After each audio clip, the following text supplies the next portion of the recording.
Hello, ladies and gentlemen. Welcome to the Tapped Out Wrestling Podcast. I'm, of course, Nick McDaniel. As always, I'm joined by Bubba Myron. Welcome to the show, folks. It's a very heavy heart to come to the show this morning. I hate to have to enter on such a negative term, but I think our sport has lost one of the greatest icons of all times, and somebody I think who has probably one of the greatest futures cut short of all time.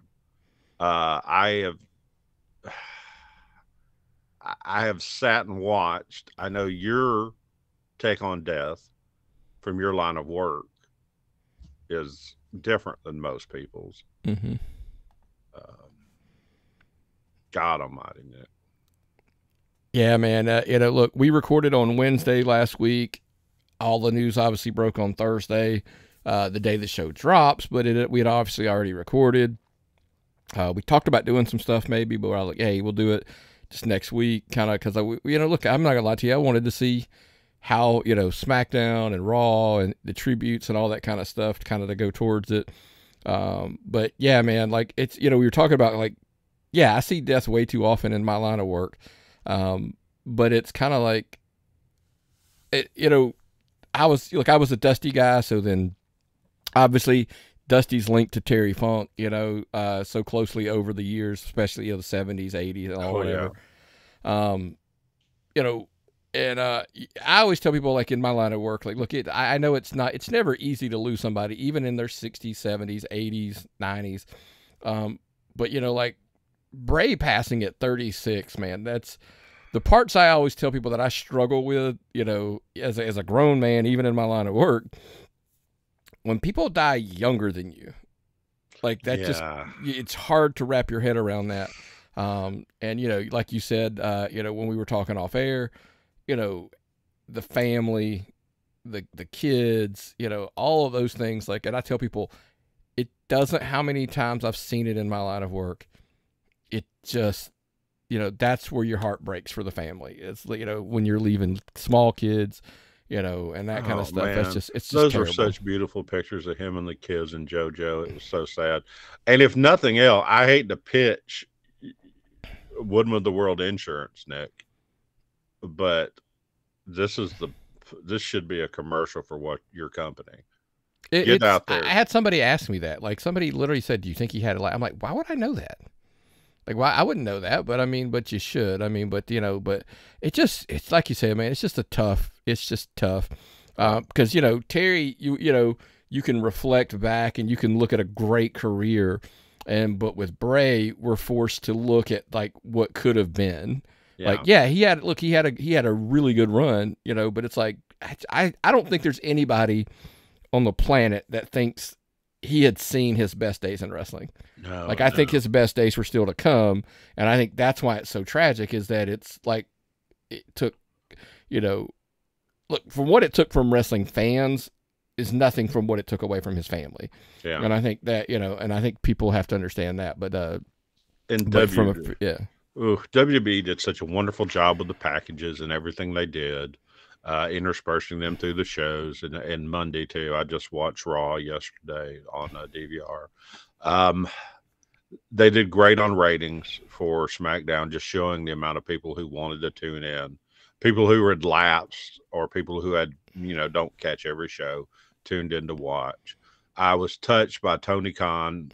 It was a class move for him to reach out and allow everyone who wanted to go. Now, if this is true, if anyone who wanted to go to the memorial service to have off from Dynamite to go to the memorial service, that's very touching.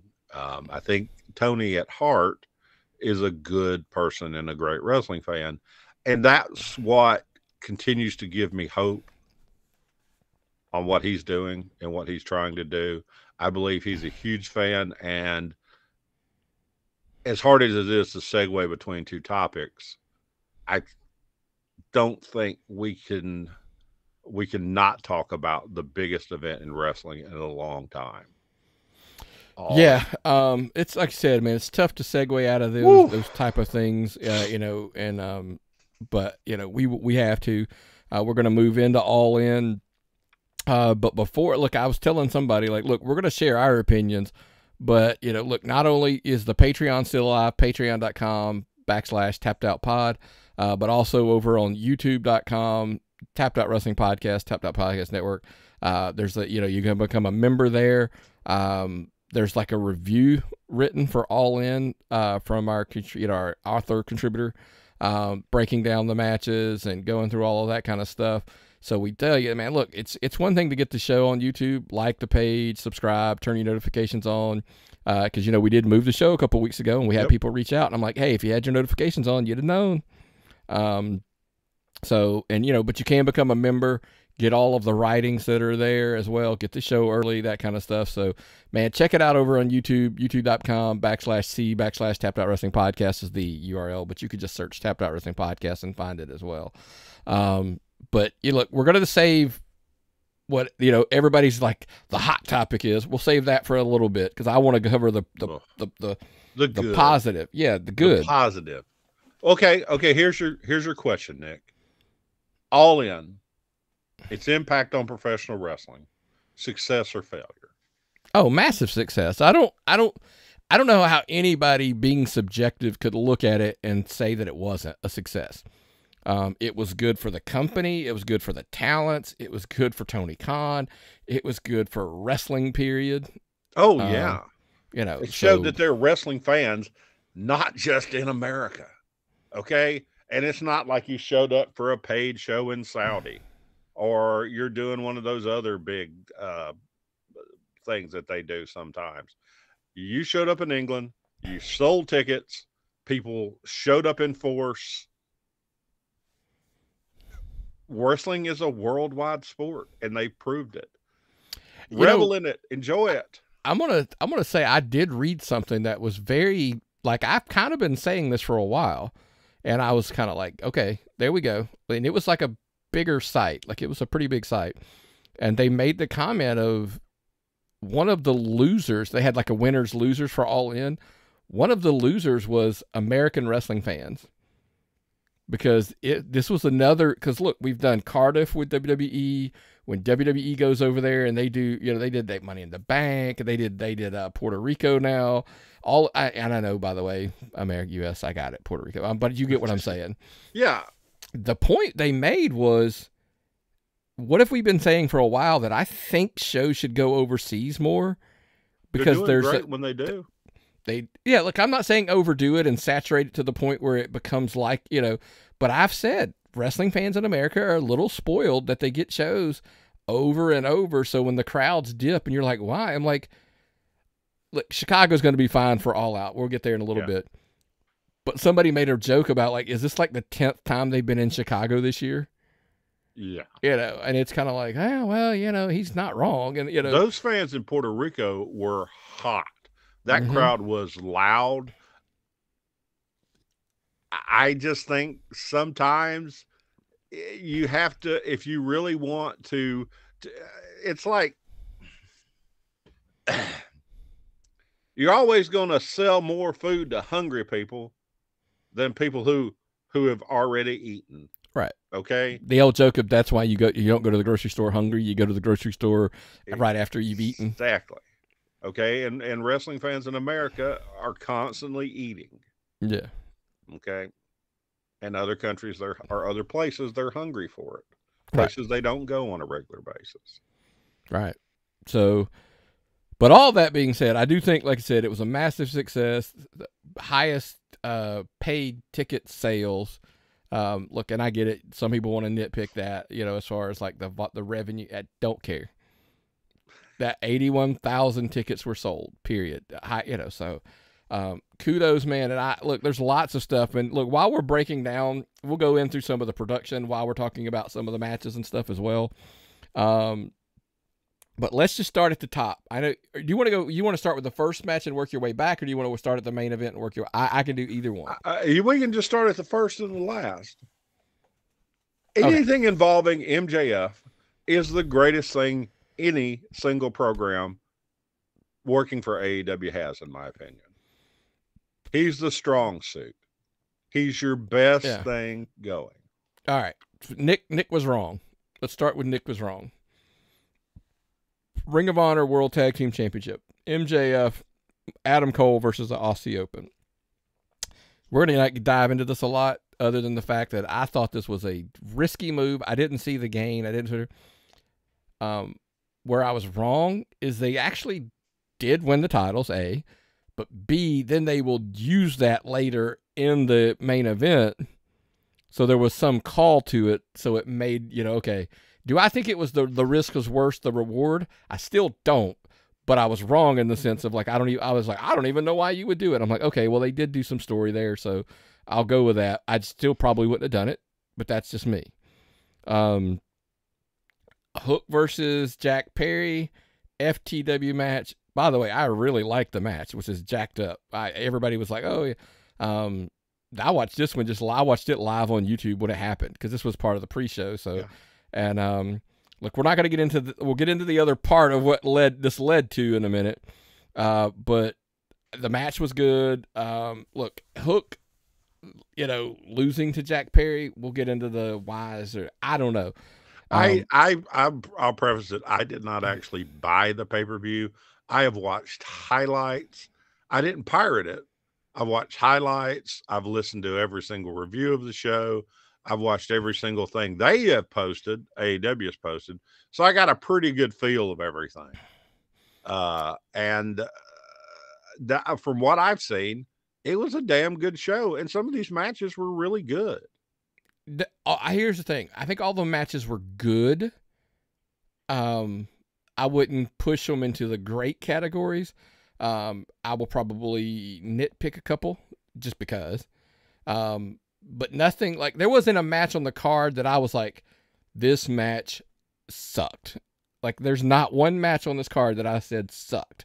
Well, I'm going to throw a disclaimer in a minute. You're going to hear a disclaimer here in a minute about one of the matches. I don't think I can complain about the matches, and I don't think that's anybody's problem. I think we get into a point where we're going to try to the wrestling world is going to try to compare this to a WrestleMania.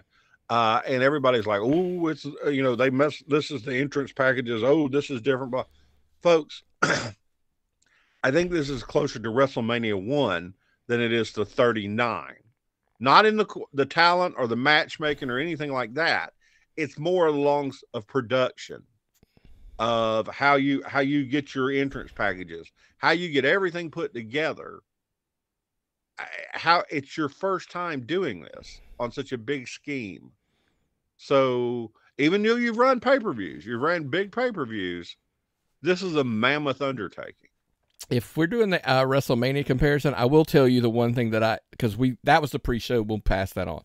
When you come to the main show, I do think there were too many tag matches, multi-person, multi-people, yes. And here's why I say you got to play devil's advocate and be fair. When I say things like WrestleMania, they're jamming too many people, just trying to get everybody on the card, they're doing battle royals and stuff, whatever. There are people that were on this card that were in tag matches that I cannot believe they weren't in singles matches. And I'm going to address them as we go. Well, they didn't get a lot of people on this card that people are like, I don't see how those people didn't get on this card. But there are people on the card I didn't think belonged on the card. Well, I would rather see a battle royal than a 6-man tornado, whatever the hell some of these matches were. Yeah. Not that there was anything wrong with these matches. I just prefer another format. These aren't really my favorite types of matches. So we'll go with that. A lot of things, it wasn't for me, but it doesn't mean that it was bad. That's why I'm not a booker, okay?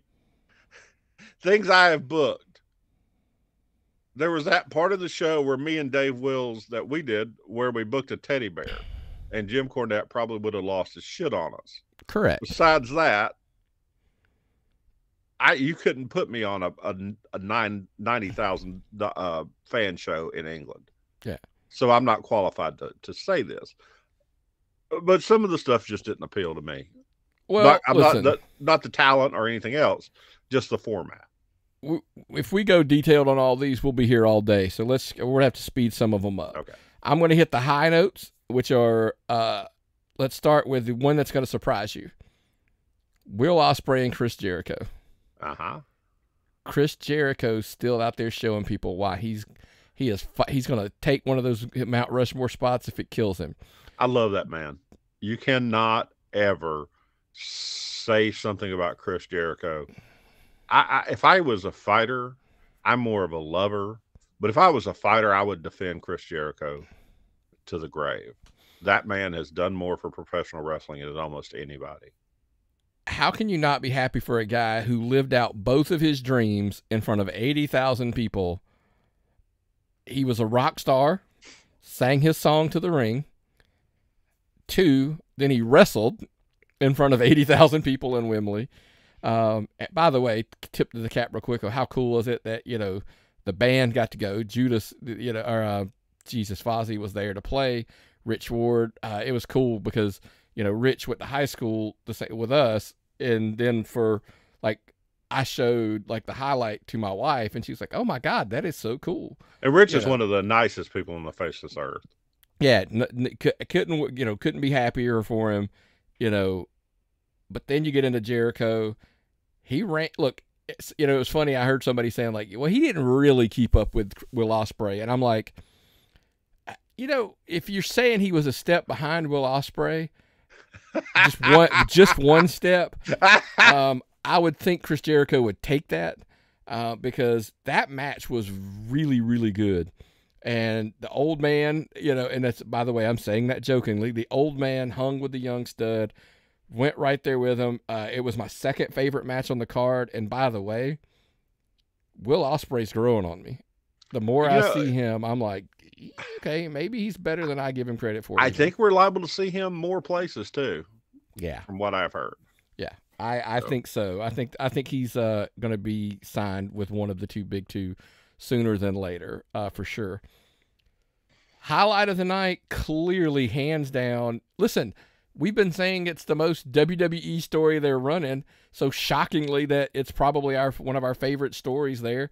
Adam Cole, MJF, put on a phenomenal match, did a bunch of, look, they called back to all of the story they've been doing for months. Who's going to turn? You knew somebody was going to turn, and then it didn't happen. I was like, okay, didn't see that coming, which was cool. Yeah, look. Surprised me. Yeah. Surprised the wrestling fan who thought he'd seen it all. It's so crazy from a story perspective. I was having a conversation with somebody, and they literally asked me, is there somebody writing that story and that story alone that's not writing the rest of the show? Because it stands out. So, and look, and I said, hey, you could make the same argument, by the way, for when the bloodline was at its hottest, right? Was there somebody just writing that and not writing it? It's amazing how sometimes you can get hot with a storyline and it just stands apart from everything else.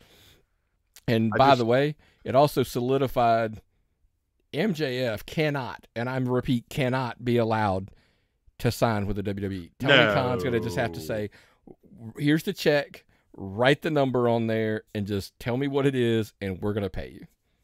Yeah. So, and I think there's probably going to be some room on the roster to remove some zeros. You never know. Could be. Like those look, and I know a lot. By the way, this one's going to stun you. The match of the show that I was like, that was pretty good. By the way, I don't like coffin matches typically. I think they're a little overrated.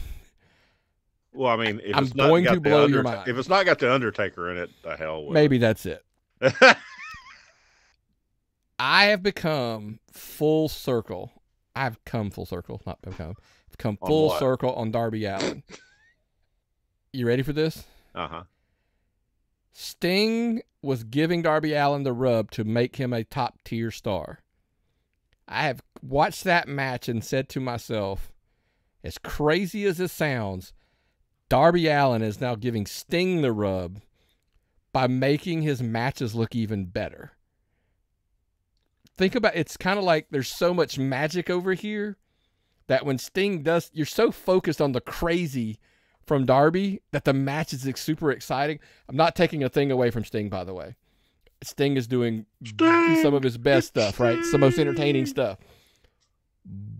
But at this point, I never thought I'd see the day where I think Darby's giving as much as, well, maybe not as much, but close to as much as he's getting in this tag team. They are both genuinely better today because they were put together. I try not to like Darby Allin, but it keeps backfiring on me. He should eat us some more sandwiches, but that's just me. True. You know, I like a wrestler that's over 6 feet and over like 250, but that's childhood. You know, most of the wrestlers I grew up on had a pot belly and you know, not a single definition of muscle on them, and they just went out there and beat the hell out of people. But that's just me. Mm-hmm. Okay.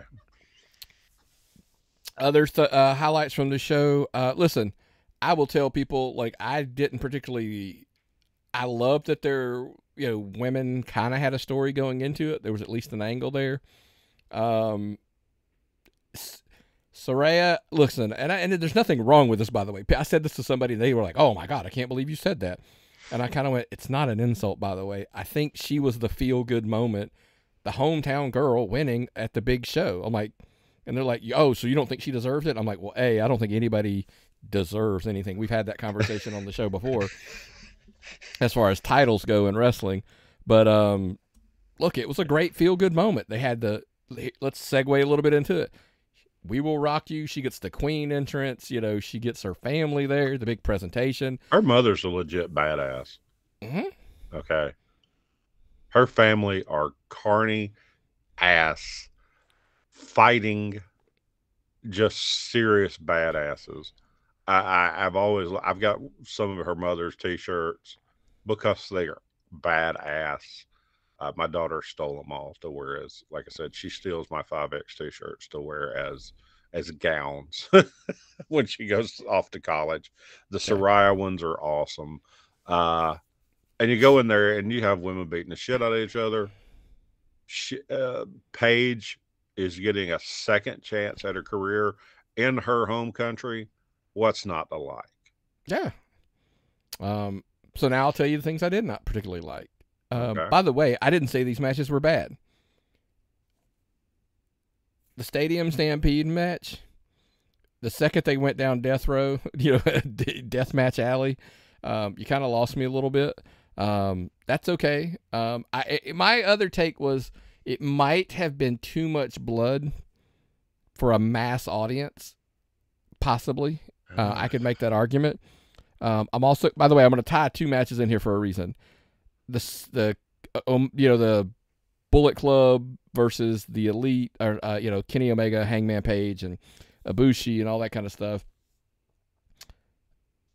It goes back to where we were talking about. There were too many multi-man, too many gimmick matches. You know, the reason I wanted to tie those together is 2 questions. One, why does Kenny Omega not have a singles match on this grand stage? Like, I can't wrap my head around it. Like, okay.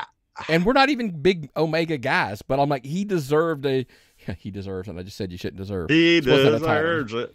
It wasn't that he deserved the title, or even a title match. I was like, I just couldn't wrap my head around the fact that you claim you have the best wrestler on the planet.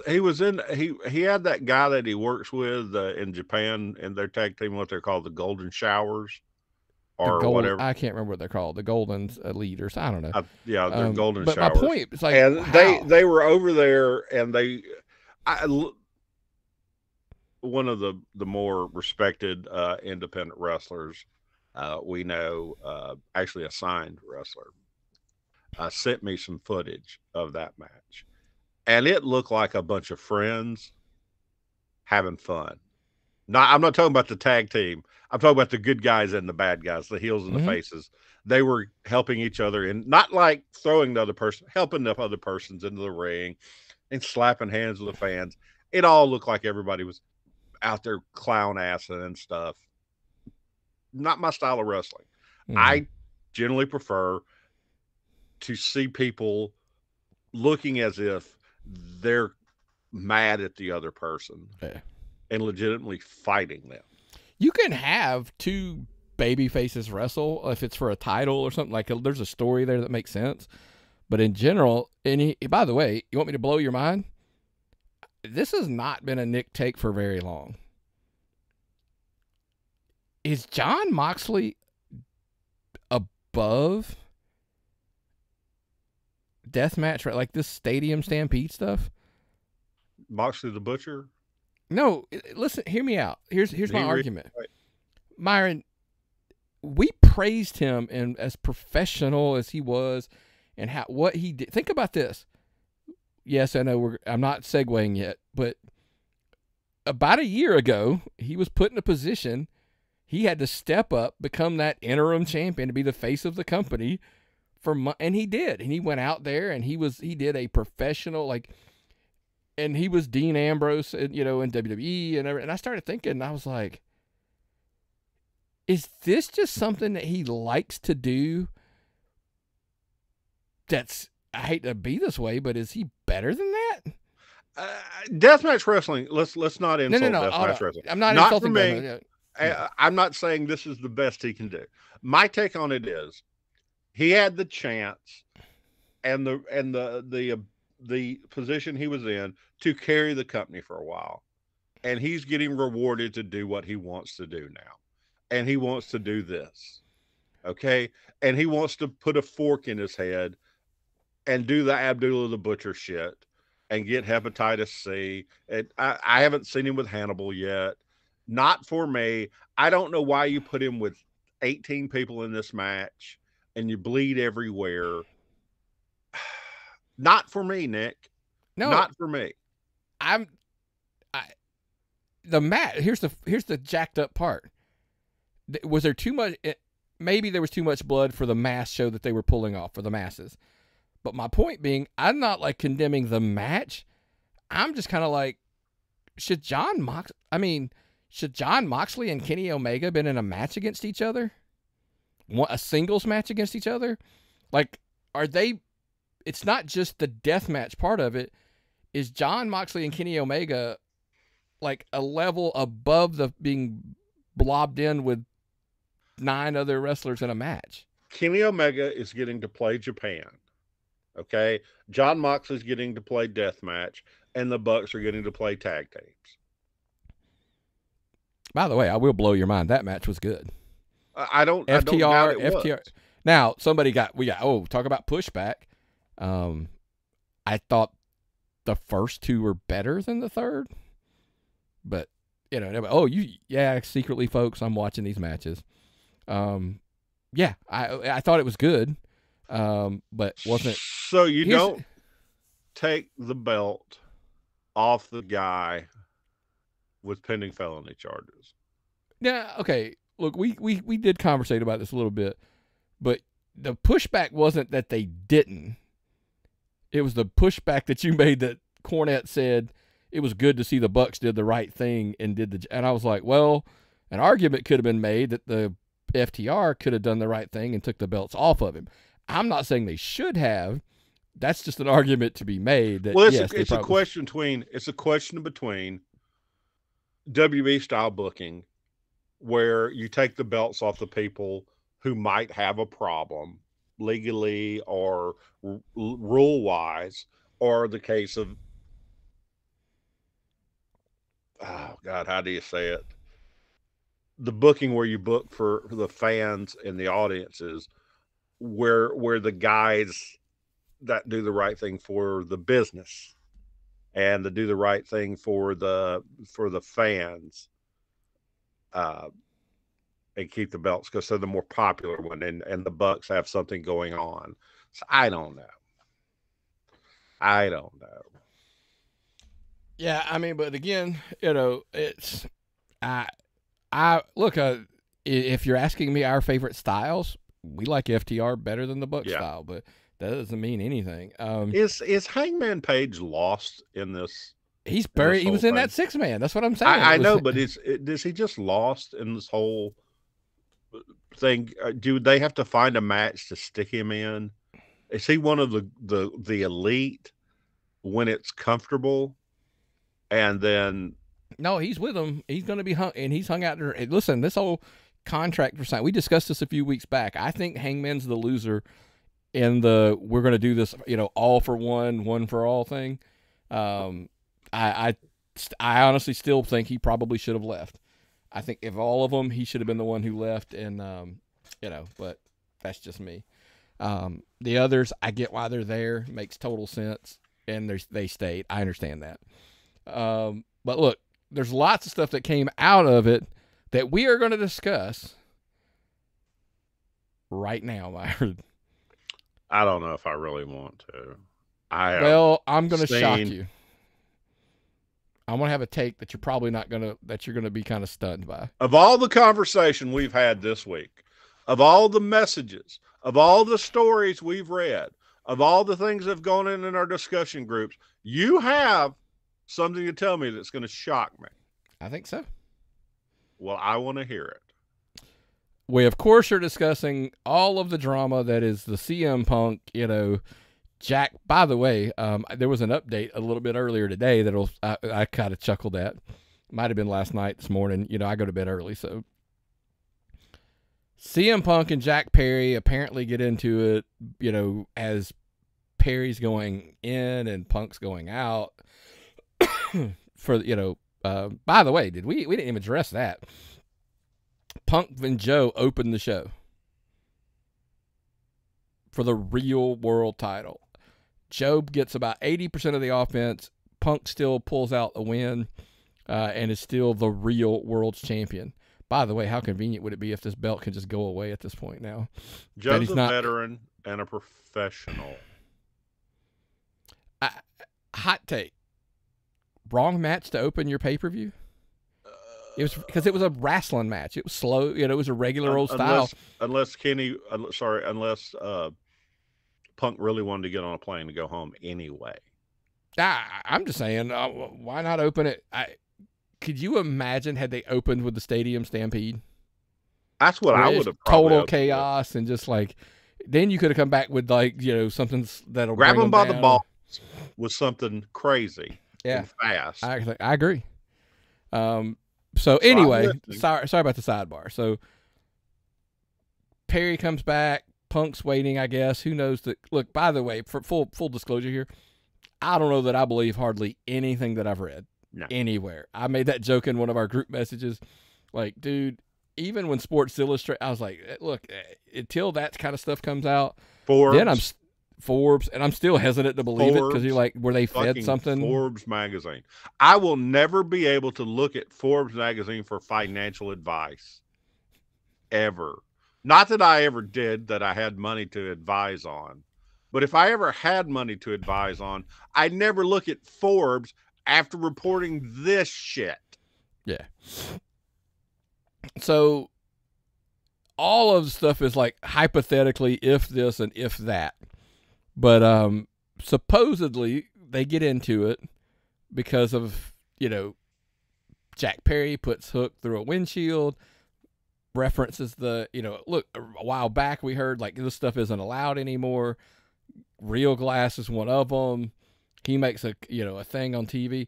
Friend of the show, by the way, did point out in a conversation that we had, if this is not part of a story, how convenient was it that the camera was right there, right in his face to catch the remark? Okay, they got lucky. Or maybe, you know what? Jack Perry's been around, acting for a long time. He knew where the camera was. Maybe there's that. That's a good thing for a wrestler to have in their career repertoire, is to know when the camera is, where the camera is at all times. So where I'm gonna. So here's the agreement. Let me walk you down the path that I want to get to my point. Okay. They had a meeting about this, correct? And it was addressed, the thing about glass. CM Punk was given the role of being a locker room leader, earned or not. He was given the role of a leader by Tony Khan, especially on Collision, correct? Mm-hmm. It was kind of like, hey, let's, leadership is questionable. By the way, another sidebar I want to ask you, and then I'll come back to it. I see people saying the culture behind the scenes is bad. They don't have locker room leadership or whatever. And I saw one tweet. Somebody was like, if the Undertaker was in that locker room, they wouldn't have had this problem. And Heath and I were having that conversation literally on the phone when that tweet went out. He texted it to me while I was driving. And the crazy part was we both came to the agreement, though. Do people forget that they're as young as they are? Like, oh, they don't have a locker room culture. Have they been around? Like, the core group, by the way, especially Punk, who's only been there for a little while. But is Punk's not respected like the Undertaker's respected? Punk has a reputation of being a dick. The Undertaker, the Undertaker's what, 17 feet tall? Let me ask you a question. How long was Undertaker with the company before he was the guy in the locker room? I think for quite some time. But you see what I'm saying? Like, you're expecting locker room leadership. Now, there are some guys who get it, by the way. Cultures are built over time. Do I think they've been there long enough to have some leaders? But here's my question. Are the guys who should be the locker room leaders, you pointed out earlier, Kenny Omega's wanting to do his thing, Moxley's wanting to do his thing, Bryan Danielson, by the way, is the guy. My take is he's the guy. But he's out hurt, so he's not there. So who else would it be? So here's my question why I'm pushing back on it. Somebody, not you particularly, someone has thrust the leadership role upon CM Punk. He is forced to be in that position whether he likes it or not. I'm sure he does. They had a meeting about not using glass. Jack Perry went out there, used glass, made a smart-ass comment about it to the camera. This is, by the way, again, pending all of this is real. Then he went back through the curtain, and apparently words were exchanged. Let me ask you a question. Did Jack Perry deserve it? Like, he was... By the way, his history says that he is not this guy. He was there for years before Punk got there, and not a negative thing said about him. I have a question for you real quickly. Is there a difference between a leader and an enforcer? Yes. Because Punk took it on himself to enforce these rules. Not just give guidance about these rules. Okay? I know there were things in the WWE where they were handled with The Undertaker and all that. But clearly, Punk has taken it upon himself that he's going to enforce these laws regardless of the outcome. Which he's going to be judge, jury, and executioner. Yes, he's judge, jury, and executioner. Okay?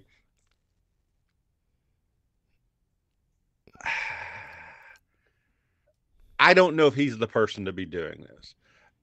And then it goes back to everybody's always like, he's such a perfectionist. He's such... But when did it just come back? Maybe he's just a dick.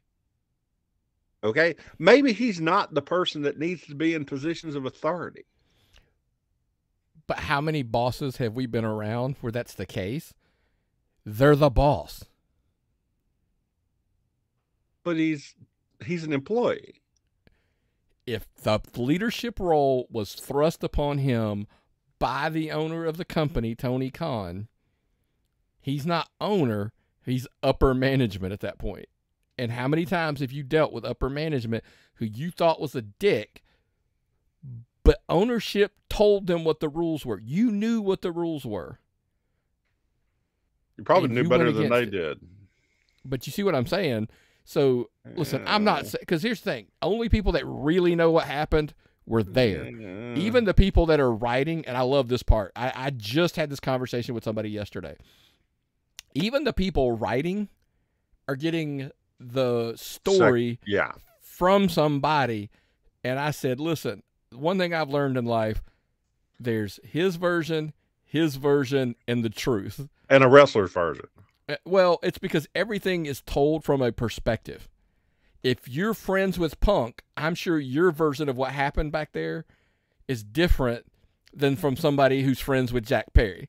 Well, you know, they both witnessed the same thing, but it's a completely different story. We go backstage at wrestling shows, but we both make a point not to be backstage during the wrestling show, where drama and people are intense, and you know things are running very, very high, and people's blood is boiling.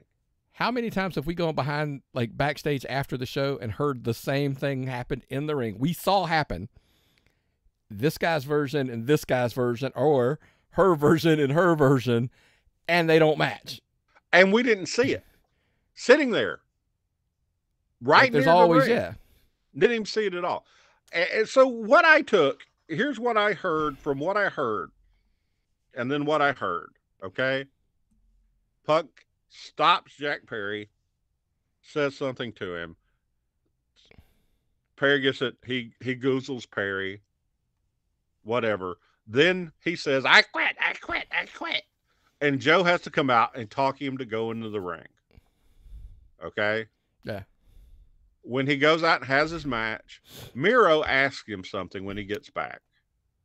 So I'm going to cut you off here because I don't want you to say something that's wrong. This morning, news is broken. They were joking with each other, and somebody has ran with that story that they were arguing. Who was? That Miro and Punk were like joking with each other, that it was in a joking manner when he was like, you got a problem with me now? It's like, oh, you want to step outside? They were joking around, but somebody overheard it, this being one of those versions of what happened. Telephone, ask telephone, tell a wrestler. Yeah. Now, whether that's true, hell, I don't even know, but that's the version that broke out this morning. Okay, then he told Tony he quit, and he pitched a fit, and he went home. That's a version of the story that's out and there. Tony suspended him and Jack before the pay-per-view in his hometown that people spent money to come to see Punk. And so there's a chance they'll be disappointed, and people who've already bought the pay-per-view are going to be disappointed, and pay-per-view sales are going to go. Now, is this a work that he's going to come out and surprise people for this pay-per-view? Is it a shoot? Because if it's a shoot, it sucks. It's a horrible time. It also shows where having back-to-back pay-per-views is stupid. Okay? Because you've got a bunch of people that can't play well together. The biggest negative of this whole thing, Byron, we talked for how long about how successful, how awesome. Look, it doesn't matter. There was not I told you, not a bad match. The disclaimer on All In was just because I knew that Stadium Stampede wasn't really for me, I wouldn't have called it a bad match because everybody that it was for seemed to enjoy it. Yeah. So great. We should be talking about how great, the success story of All In was. And that's why I wanted specifically to lead with that being the lead and try to bury this in the middle, because it should either be buried all together. It's a mess, but time will tell. Bad for wrestling. Bad for wrestling. Lack of institutional control. I think it's bad for AEW. I don't think it's bad for wrestling, because this doesn't generally. If this problem would not by any stretch have reared its ugly head twice in WWE. No. And WWE's at the same. John Cena's coming back to this many Smackdowns in this many towns to give this many Make-A-Wishes to people in attendance. John Cena is the most popular Make-Attendance guy of all times. Not Make-Attendance. Make-A-Wish person. And these are how many Make-A-Wishes he's granted. How can you do a better job? And then they come out with this on AEW. We'll see. We'll see what's the truth, what really happened. I hope Tony can save this shit. To me, the only way to save it is to get through All Out and then fire Punk's ass. Listen, if they do fire him and he is available, we know September 30th where he can go. That is down to Augusta, Georgia, to check out our friends at Canacon. Hey, Augusta, have you heard the big news? September 30th, Canacon is coming right there to 90 Millage Road, right there in Augusta. That's right. That's the American Legion, Post 63, right down the road. 10 a.m. to 6 p.m., that's part of the big chunk of the festivities. Don't forget, however, at 6 p.m. to 8 p.m., live concert will be by Radio Cult right there in the building as well. What's going on this year? Great stuff, including for the first time ever in Georgia. Do you remember the crazy movie back when we were kids, Maximum Overdrive? The Green Goblin head that was there, right there on the 18-wheeler, will be, for the first time ever, it will be there. Yes, the original prop from the movie will be right there at CannaCon. Also, look, CannaCon is really famous for its cosplay championship, and for the first time ever, they're going to take it to a whole nother level. Not only will second and third place get trophies, first place will be crowned with the CannaCon Cosplay Championship belt. That's right, championship belt for the for the big winner. But hey, look, don't worry about it. Look, the kids are also going to be, they're not going to be left out. They got a cosplay specifically for the kids, and they will have a champion as well. And for the first time ever, there will be a Fans Choice Award, like a Fans Choice Prize. So you, the fans, will actually determine one of the winners as well. Special guests are Radio Cult, Kelly Graham, Randall Bishop, Specs Thomas, and many, many more. All of that's going down right there at CannaCon, September 30th, 90 Millage Road, Augusta, Georgia. That's right there at the American Legion. You definitely don't want to miss out. CannaCon 2023 is coming to Augusta, Georgia. That's right, man. So if you're in the area, September 30th, down in Augusta, hell, if you're not, make a road trip. CannaCon 2023. I'm looking forward to that. Yeah. I am super stoked about all of that. Cannot wait for it. Yeah, hopefully Punk can get a table last minute if he is. He could use the cash, I'm guessing. I'm kidding, totally. But look, this will be the lightest WWE show we've probably ever done, because even the topic that we have, there ain't a whole lot of meat on the bone. I didn't even know it was happening. Seriously. Yeah. I did not. Really? I didn't. I mean, I know I watched. Seriously. SmackDown was an extremely light show as far as anything, because it was 2 hours, and at least half of it was Memorial, maybe more. And there were a few matches. I really didn't realize it till I watched Raw that there was going to be a pay-per-view this weekend. Mm-hmm. And it's going to be running Saturday, and then Sunday they're going to have the pay-per-view for AEW, and then it's Labor Day. Dragon Con's this weekend, not even going near that. The main college football season really kicks off this week. Like, it kicked off last weekend, but this weekend it really gets into the meat of it. And all I want to do is go to Southern Fried, to be honest with you. Yeah, and we'll get there in a minute. We're going to discuss Southern Fried. I'll watch Payback on Sunday. If then, like, hell, it might be Monday or Tuesday. That's the crazy thing, right? Yeah. Like, look, I love the fact I'm behind on coming up on Tuesday. So yeah, yep. I believe it or not, just caught the first 2 episodes myself. Yeah. But look, I'm happy. We talked about how awesome Shinsuke looks doing the Japanese promos. I'm glad they're at least bringing him back as a threat to Rollins' title. Well, he's a credible threat right now. He has been a afterthought for so long, and all of a sudden he's a credible threat again. And I will say this, I think that's one of the good things on this card. Shinsuke versus Seth, Raquel Rodriguez versus Rhea, like 2 legitimate, these are legitimate threats. Now, I know everybody's going to, Nakamura's not taking Seth Rollins' title. That's probably true. But my thing is at least it looks like he could. And Raquel Rodriguez is one of the few women on the roster that you're like, she could go toe-to-toe with Rhea and, and win, like, as far as just from a physical standpoint. Judgment Day, Sammy, and Kevin, stories felt a little forced to me to get here, but I think they've done a pretty good job of getting it there. The tensions with Damian Priest and it's tight. This is really, really getting strained, just strained. And so I do want to ask you, by the way, the Steel City street fight, is the Steel City Brawler going to be there? They should have brought the Steel City Brawler in as special referee. I don't think it's really a street street fight without. That's what my argument was when I saw them announce it. I'm like, hey, I don't know. They could throwing around a bunch of names and didn't even bring him. Yeah. Jesus Christ. Theory and Mysterio for the title. Okay, I guess Austin Theory's going to get his rematch. LA Knight and The Miz. I think this is to get LA Knight another win. Okay. The Miz tickled me. Okay, that on was Raw. Funny. Yeah. Okay, that just tickled me. I love that. He has now successfully done John Cena, The Rock, and LA Knight. All 3 of them. And a good job. Definitely a good job. Yeah. Becky Lynch and Trish Stratus in a steel cage. Is that your headliner, or is, because I mean when I look at the card, I'm almost kind of like, is that your main? Because this is your blow off. This is probably the end of this. This is something I would call. I really hope this blows off. I don't know why I'm bored with this.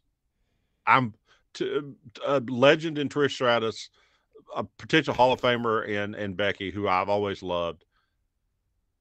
I'm bored with this, and I know they're trying to put over Trish's protege, but I'm in Fast Tracker, but I'm kind of bored with this whole storyline. The Judgment Day drama to me is probably the main event. That's what I would book as the main event. Cody's in a spot where he's on that whole Grayson Waller thing. That's going to be interesting to see. Is this going to be the least anticipated PLE of the year for WWE? Well, I can't anticipate it because I didn't know it was happening. No, so that's my point. Like, think about it. When you go through the year with the Bloodline storyline that had everything momentum building all the way to SummerSlam, we were looking forward to the next one to like, what's next? What's next? So my question with them not really being involved whatsoever in this pay-per-view, PLE, whatever, is it? And the answer to me is yes. It's the equivalent of who is Georgia playing this weekend? Yeah. Okay. I know they're playing. UT Martin, I think, is who they play. Okay, but I can't remember who it was. Right. And that's what this pay-per-view is to me. Yeah, it's kind of scary, but I'm looking forward to it. I'll enjoy it. But it's an episode of Raw. This is outside of Seth and Shinsei, they could have done all this on Raw. Yeah, Raw or SmackDown, right? You could have broken it up. Like, over the week, you could have put these matches on both of those shows. Yeah. And, but look, they got to put them out so often. Totally understand that.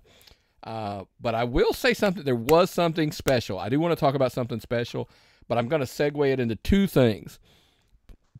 Before we talk about Southern Fried, it's a little bigger than Indy. It's a little, yeah, I see it. This week's Shirt of the Week, Pro Wrestling Tees Shirt of the Week, we want to kind of pay respects to all at one time.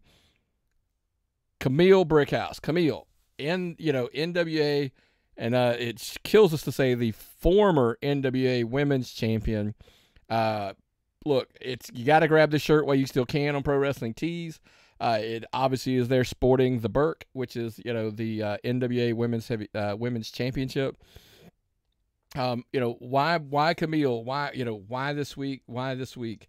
Well, as we pointed out, NWA 75, she was defeated. Kinsey Paige Henry defeated her for that title. Listen to these numbers, Myron. 813 days as the NWA Women's Champion. 42 title defenses. She's in the top 5 of the longest NWA Women's Championship reigns of all time. Mildred Burke. Who else held that title? Anybody and everybody. Title. That's the thing. My thing for Kamille, literally when we thought, like me personally, and I mean this with, when I thought NWA, I thought of her first, even over Tyrus, who, by the way, did retire this week. She had definitely much more prestige as an NWA title holder, in my opinion, than Tyrus did. I think she was much more responsible for bringing prestige to the NWA as a champion than Tyrus. My take on the whole thing. I think they served two different purposes for being champions. And I think they were both successful in what they were trying to do. But when you come from the wrestling, mindset of it, she was the face. She was. I mean, she has been. She's been the face of the NWA for the last, look, 813 days. Well, 42, We followed her forever. I got a picture of her back when she played women's football autographed. I got a picture of her when she was starting to become that elegant. I don't mean to be a total mark, Jesus Christ, and I'm not one of those stalkers, but I know her parents. Kamille has always been a professional. Kamille has always been wonderful.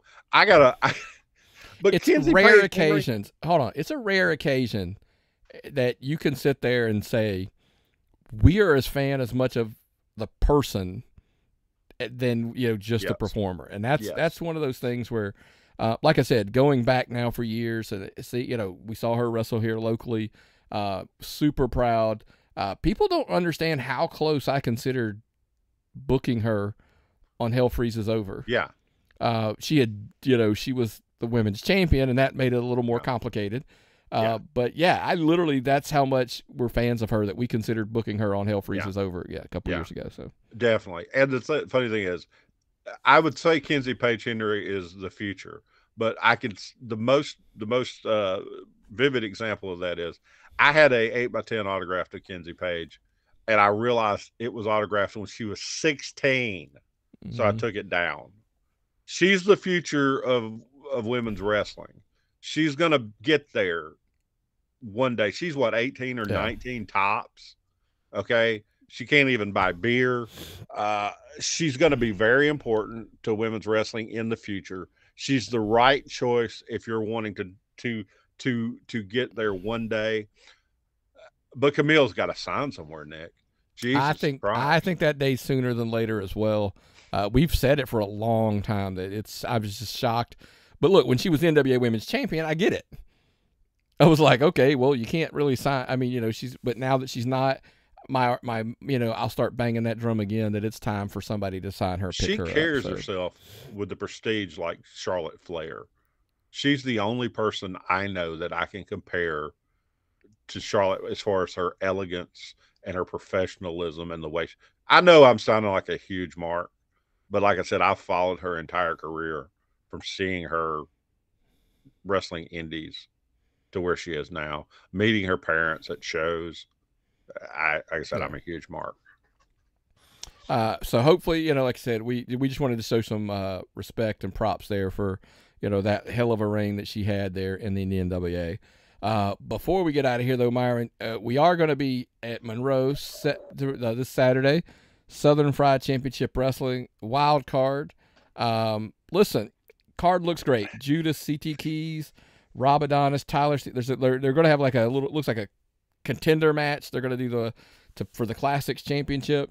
Rob Adonis, Tyler Stevens, Adrian Hawkins, Techi, Bobby Moore, Kenway. That's right, Kenway's coming in. And then there's a wild card match that just kind of blew my mind when I was reading the participants. Jacob Athworth, Najasism, Grappler 2, and Alexander Lev. That's right, guys. It looks like a lethal lottery because the teams don't make sense on paper. Billy Buck, Will Caution, Grappler number 1, and Danny Only are going to face off in a wild card match. But listen, you're right. I didn't say one match for a purpose. There's one match I am looking forward to. Okay. One match, I think. I don't say this often, Myron. There aren't many things that can tempt my wife to attending an indie show. And I literally, when I saw the video, I literally just turned my phone and showed her, and she saw. Yes, folks, this is hard to say. Drew Blood is one of her favorite wrestlers. She absolutely loves Drew Blood. I showed the video that he was going to be there, and she said, I think I'm going to have to go to that one. I really should show my wife. My wife refuses to go to shows, but she would appreciate this. I don't think there's anybody better. Okay. I've never met David Reigns of the Fabulous Finishers. I've always wanted to. But Drew is something special. I have missed him every day he's been gone. I have never. He's the guy that got me so hooked on independent wrestling. And Myron, if there's one thing we've learned, he retired. Southern Fried is the land where retirements don't matter. Look, we thought we had seen the last of a feud with Drew Blood and Todd Sexton. We were there. That was crazy. We were there during a lot of that run in Southern Fried when they were going at it. And some of the best storytelling in Georgia. I absolutely loved it. It's how we became such huge fans. It's part of the stories that were going on when we became big fans of Southern Fried. Drew was trained by the late Adrian Street. Mm-hmm. Okay. Managed by Joseph Brock. Okay. Hunter's not going to be there this weekend. Not at all. Xavier's going to be there. I don't know if Tetchy's going to be there. Is he going to be on that wild card? No, I don't see him. Well, Tetchy's there. He's wrestling Hawkins. Okay, so we got a lot going on. JBE drama, Tristan. But all I'm going, I mean, I love everybody there, but I'm going to see Drew Blood. That man cuts a promo like nobody else. He's intelligent. He sells. I can't wait. I can't. You know, he still got to lose, though. Our boy Sunny Days and Todd Sexton can't drop those belts yet. I need more of that tag team. Dude, they got vinyl. Not vinyl. What's the word for those jackets? They've got those polyester jackets like we had in high school. Those shiny jackets. Because I went to that poor-ass, dinky-ass private school in Alabama where we didn't get Letterman jackets. We got those vinyl ones. And they have the nicest fucking. You sure they just didn't get you like members only jackets and like put the thing on? It wasn't much better, Nick. I would have loved a members only jacket. I was getting out of members only sizes. I was getting into plus members plus sizes. But it was, the club wasn't quite as exclusive, goddamn it. But groups only. Groups only. Groups of people of large sizes. But Nick, I can't wait. I can't wait for this show. I might be at your house at like noon to get to this. I hate to say it, but I'm so stoked. Yeah, bring so your we'll popcorn, be there, folks. 405 Community Court, Monroe, Georgia. If you don't know how to get there, give me a call, text message me on Facebook. I will tell you how. So that's where we're going to be this weekend. I know I got some other stuff going on this weekend, but for sure that's, you don't want to miss that. And next week, don't forget, we got a big plug because there's lots, the next weekend, there's lots and lots going on. So you don't want to make sure you don't miss out next week, especially as we cover all of the Southern Honor, the IWE, the Anarchy. There's so much stuff going on next week. That's for sure. But, the other thing you don't want to do is make sure you're going over to our YouTube channel, like the page, subscribe to the page, turn your notifications on, hell, become a member, or even to go to the Patreon page. Because why? Because you can get the show early. We record on Wednesdays. That's when we drop it for our members. And then on Thursdays it releases out, not just on YouTube, but it also onto all the podcast platforms, whether it's, iHeartMedia, Google Podcast, Apple Podcasts, Spotify, Amazon Podcast, all the good stuff. Anywhere and everywhere, man. We appreciate no matter where you're subscribing, where you're listening to the show at. We greatly appreciate it, man. And I know there's one other thing. We're running really long, but was there one other thing you wanted to shout out a friend of the show? I know you're super excited about it. Is it QT Marshall or QT Marshall? QT or whatever Marshall. Get it right. However he identifies himself, QT Marshall has become one of the most popular wrestlers in AAA. As a heel or whatever he's wrestling as, and they love him so much they want him back more. He's got a belt. He's gonna, man, I am so happy for you. I'm so proud of QT. This guy has worked his ass off for so long, and he's down there in Mexico just killing it. If you have not seen the documentary, we covered it a while back on an interview in a podcast. We did anyway. The crazy thing, I could not be happy for somebody. I understand it's probably not cool to say, like, he's a dick, he's an ass. Yes, and yes, he is. But the work that he put in and come from that moment, there's a moment in that documentary that is just gut-wrenching. Especially knowing the guy that you're just kind of like, but to see where he's at now, all the success behind the scenes, he looks like $1 million. I mean, he's in phenomenal shape. He's on AEW television. He's going down to AAA. He's the Latin American champion down there now. And I think, the match he put on, I finally got to see it. Took me a while to get a hold of it, but I finally got a hold of it. All I can say is kudos, congratulations, man. That's again, it's tough for me to say like you deserve it, but I'm really happy that he's getting all the success that he's got. It's really cool. Well, so. You one time talked to him and MJF in the same place, and who was the bigger dick? I would say MJF is gonna hold that word. Now he's a friend of ours, but it's still very good. By the way, it's all in jest. He's really not. Yes. It's just a lot of people don't like the truth. He's very blunt with his. He's just good. His honesty sometimes can be misconstrued. So that's. I love the guy to death. His wife is one of the nicest people I've ever met. Oh, she's way nicer. Yeah, 100%. Yeah. The yin and yang there. Well, man, hey, we're about to get out of here. You got anything else before we get out of here? I'm happy. Everything makes me happy right now, except for that drama. Wrestling's good. Okay. All right, man. Let's highlight the positive, de-accent the negative. Yeah, I agree with you, man. Well, what's the old saying, brother? If I've got nothing, you've got nothing. What time is it? It's time to tap out.